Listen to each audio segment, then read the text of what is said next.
रामानंद सागर के श्री कृष्णा धारावाहिक में ब्राह्मण के कटुवचन सुनकर अर्जुन अपना धनुष पुनः निकालकर उस पर मंत्रों से दिव्य बाण चढ़ाता है और उसे आसमान में छोड़ देता है। वह बाण सीधा जाकर उस बालक की दिशा को ढूंढ लेता है।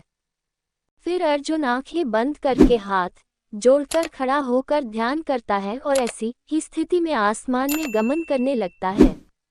वह यमलोक पहुंच जाता है, जहां यम का एक भयंकर दूत उसे रोक देता है और कहता है कि इस द्वार में प्रवेश नहीं कर सकते।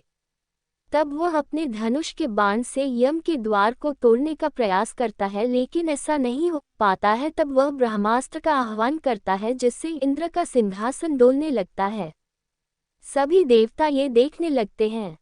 ये देखकर इंद्र उनके पास आकर कहते हैं कि तुम ये क्या कर रहे हो? एक ब्राह्मण बालक के लिए सारी सृष्टि को खतरे में डाल रहे हो। इस पर अर्जुन कहता है कि हे धर्मपिता, ये केवल एक ब्राह्मण बालक का प्रश्न नहीं है, ये मेरी प्रतिज्ञा का प्रश्न है और अपनी प्रतिज्ञा की पूर्ति के लिए जो भी बाधा मेरे रास्ते में आए उसे मिटा देना मेरा धर्म है। इस पर इंद्र कहते हैं कि यदि धर्म की बात करते हो तो ये क्यों भूल गए कि किसी एक धर्म का पालन करने के लिए उससे भी बड़े धर्म का बलिदान नहीं किया जाता। तुम्हें ब्रह्मास्त्र मानव कल्याण और उसकी रक्षा के लिए प्रदान किया गया है, तुम्हारे निजी स्वार्थ की पूर्ति के लिए नहीं। इस तरह इंद्र उसे कई तरह से समझाते हैं, तो अर्जुन कहता है कि आप मुझे उपदेश दे रहे हैं तो यमराज को ये आज्ञा क्यों नहीं देते कि वो उस ब्राह्मण पुत्र को मुझे लौटा दे। तब इंद्र कहते हैं कि मैं यमराज को आज्ञा नहीं दे सकता, क्योंकि जीवन और मृत्यु पर हमारा अधिकार नहीं है। हम देवता लोग स्वयं भी अमर नहीं है, इसलिए एक मृत बालक को जीवित करने की हठ को छोड़ो और इस ब्रह्मास्त्र को अपने तुनीर में वापस रख दो। मैंने इसकी शक्ति वापस ले ली है और अब ये तुम्हारे किसी काम का नहीं आएगा।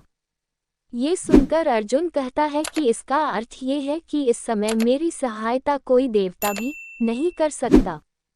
इस पर इंद्रदेव कहते हैं कि जो देवताओं के देवता श्री कृष्ण हैं, वे इस समय धरती पर ही हैं, वही तुम्हारी सहायता कर सकते हैं। ये सुनकर अर्जुन पुनः धरती पर चला जाता है। उधर सुभद्रा चिंतित रहती है तो रुक्मिणी बताती है कि पार्थ तो एक ब्राह्मण पुत्र की रक्षा के लिए यमलोक चले गए हैं। ये सुनकर सुभद्रा और भी ज्यादा चिंतित हो जाती और कहती है, उन्हें अकेले क्यों जाने दिया गया भाभी? तब रुक्मिणी कहती है, तुम तो जानती हो कि पुरुषों के हठ के आगे किसी का वश नहीं चलता और तुम तो उनकी प्रतिज्ञा से परिचित थी ही। इस पर सुभद्रा कहती है, भाभी अब तो मुझे किसी अनिष्ट की आशंका हो रही है। उधर अर्जुन यमलोक से पुनः धरती पर उसी ब्राह्मण के समक्ष आकर सिर झुकाकर खड़ा हो जाता है। उसे देखकर ब्राह्मण कहता है, देखो नगर के वासियों, देखो मेरी संतान की रक्षा करने वाले, साक्षात मृत्यु को जीतने वाले इस अर्जुन को देखो। इसके पराक्रम से भगवान महादेव भी प्रसन्न हुए थे। इस तरह वह ब्राह्मण कई तरह के कटुवचन कहकर अर्जुन को लज्जित करता है और कहता है कि क्या हुआ तुम्हारी प्रतिज्ञा का? तब अर्जुन कहता है, हे ब्राह्मण, मैं अपनी प्रतिज्ञा का पालन करूंगा। मुझे जीवित रहने का कोई अधिकार नहीं है। मैं अग्नि में प्रवेश करूंगा। फिर अर्जुन अपने धनुष के बाण से एक आग निर्मित करता है और उसमें जलकर भस्म होने की तैयारी करता है।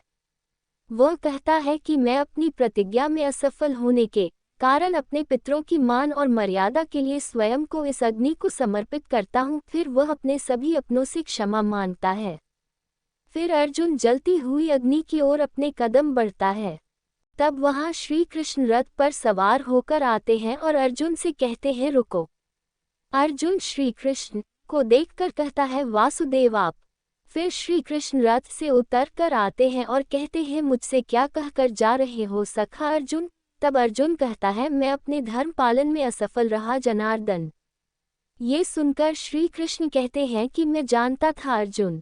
इस पर अर्जुन कहता है कि तो फिर मुझे अब अपनी प्रतिज्ञा का पालन करने दीजिए मधुसूदन।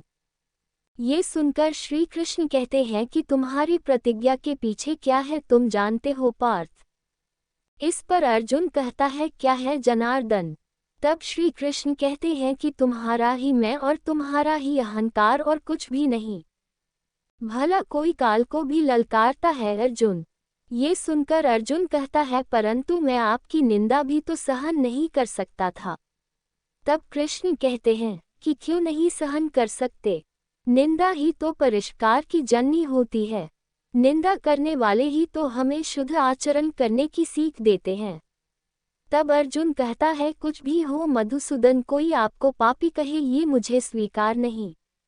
अब तो केवल मैं इतना जानता हूँ कि अब मुझे इस संसार में जीने का कोई अधिकार नहीं।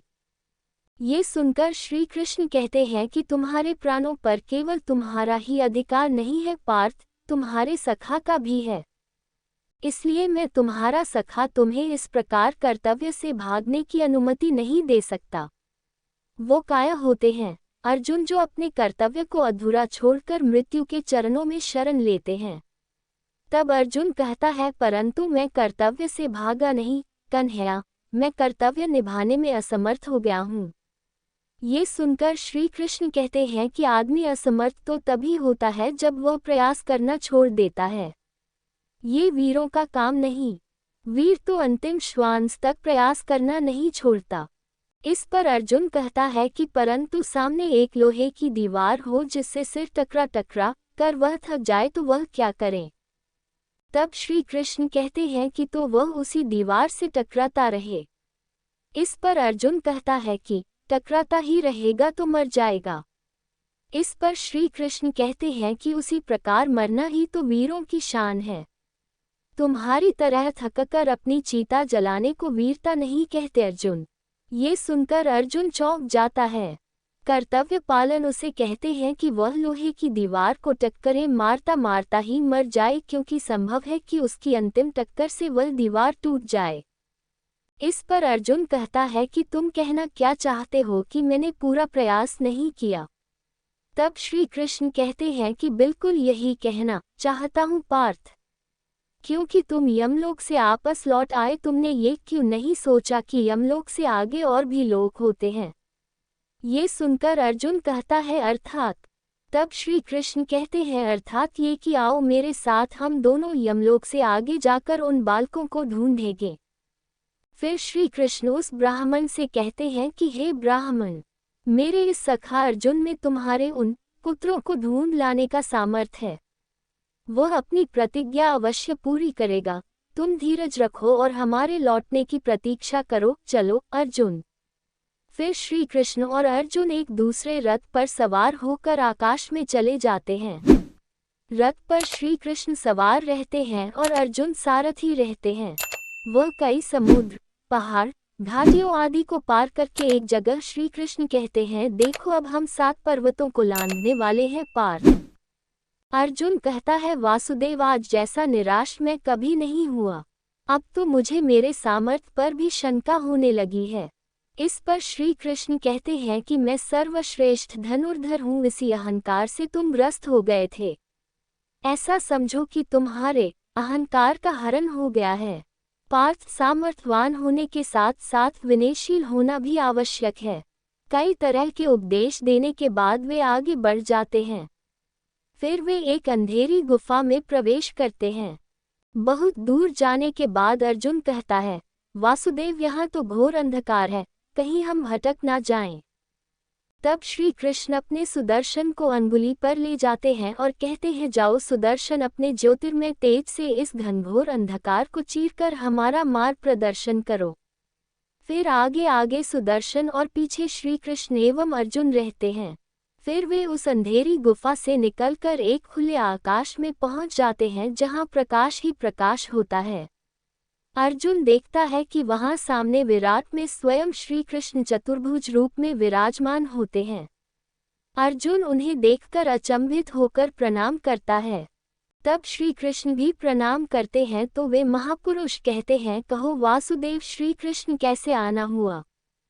तब श्री कृष्ण कहते हैं आपका दर्शन लाभ लेने और अपने सखा अर्जुन को कुछ बताना भी था। इस पर चतुर्भुज श्रीहरि कहते हैं अर्जुन, श्री कृष्ण के साथ तुम्हें भी मेरा दर्शन हुआ है। मैंने ही तुम्हें यहाँ बुलाया है। तुम्हारे रथ को 4 अश्व खींचकर लाए हैं, ये सभी 4 दिशाओं के प्रतीक हैं। तुम्हारा रथ तुम्हारे मन का प्रतीक है। मन पर जब अंकुश नहीं रहता तो इन्हीं चारों दिशाओं में भटक जाता है। और जब मन को श्री कृष्ण जैसे रथी मिल जाए अर्थात अंकुश मिल जाए तो वह अपने आप वश में हो जाता है। तुमने 7 पर्वत पार किए थे, ये मनुष्य के 7 जन्मों के प्रतीक हैं। 7 जन्मों में भी मानव बिना श्री कृष्ण की कृपा के भवसागर से मुक्त नहीं हो पाता, परंतु जो श्री कृष्ण का हाथ पकड़ लेता है वह तो क्षण मात्र में ही मुक्त हो जाता है। हे अर्जुन, तुम अंधकार से भरी कालरात्रि से होकर आए हो। ये अंधकार तुम्हारे ही अहंकार का प्रतीक था। इस तरह श्रीहरि कई प्रकार के उपदेश देते हैं। अंततः कहते हैं कि तुम्हें ज्ञान मिल गया है पार्थ। फिर अर्जुन अपने अहंकार के लिए क्षमा मांगकर कहता है कि मेरे अपराध का दंड उस ब्राह्मण को मत दीजिए दीनानाथ। उस ब्राह्मण के पुत्र लौटा दीजिए। इस पर चतुर्भुज कहते हैं, अरे तुम्हें यहाँ बुलाने के लिए ही उस ब्राह्मण के 4 पुत्र इस लोक में बुलाए हैं। चिंता न करो, तुम लोग मेरी ही कलाओं के साथ धरती पर गए हो। तुमसे ही धरती पर धर्म की स्थापना होगी। जाओ और लोकमंगल करते हुए ही धर्म का आचरण करो। तुम दोनों ऋषिवर नर और नारायण हो। पृथ्वीलोक पर अधर्मियों का संहार कर तुम लोग पुनः मेरे पास वापस लौट आओगे। फिर वे चतुर्भुज उन्हें ब्राह्मण के सारे पुत्र वापस लौटा देते हैं, तब वे दोनों पुनः धरती की ओर लौट जाते हैं। वह ब्राह्मण और ब्राह्मणी अपने 4 पुत्रों को देखकर प्रसन्न हो जाते हैं। फिर ब्राह्मण कहता है कि मैं नहीं जानता कि तुम कौन हो, किस लोक के हो, क्योंकि जो कार्य तुमने कर दिखाया है वह इस धरती के मानव के लिए असंभव है। ऐसा कहकर वह श्री कृष्ण और अर्जुन से क्षमा मांगता है। फिर श्री कृष्ण उस ब्राह्मण को आशीर्वाद देकर वहां से लौट जाते हैं। रास्ते में एक जगह अर्जुन रथ रोक देता है तो श्री कृष्ण पूछते हैं, रथ क्यों रोक दिया पार्थ? तब अर्जुन श्री कृष्ण के हाथ जोड़कर कहता है, जब से मैंने नीलकांतमणि इस जगत के पालनहार को देखा है, मेरी आंखें उन्हीं को खोज रही है। अभी मेरा मन पुनर्तः तप्त नहीं हुआ है। उस छवि को देखना का एक बार और मन है। आपकी छवि में और श्रीहरि की छवि में कोई अंतर नहीं है। मेरा मन है कि श्रीहरि की छवि में उनकी पूर्ण कलाओं के साथ आप में देखूं। फिर श्री कृष्ण अर्जुन को दिव्य दृष्टि प्रदान करके वही चतुर्भुज रूप के दर्शन कराते हैं। जय श्री कृष्ण।